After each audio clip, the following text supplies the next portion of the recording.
تازه خبر د ازادۍ جبهې په کابل کې د 2 طالبانو د وژلو او د 3 نورو ټپي کولو ادعا کړې. سلام وخت مو بخیر، پام وکړئ د نن ورځې تازه خبر ته.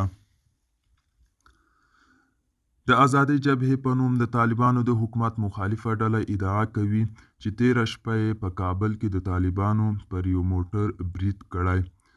2 طالبان یې وژلي او 3 نورې ټپیان کړي دي.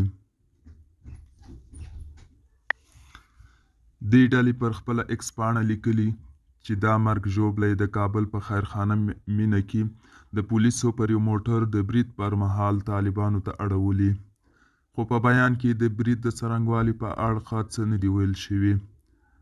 ازادي راډیو دا ادعا چې په خپلواک ډول نشي تاییدولی په افغانستان کې د روانې جګړې پر مهال وسله والې ډلې سیالو ډلو ته د مرګ ژوبلې اړولو ادعاګانې کوي، خو تایید یې حقایقو ته د لاسرسي پر وړاندې د خنډونو له وجې ګران کار دی.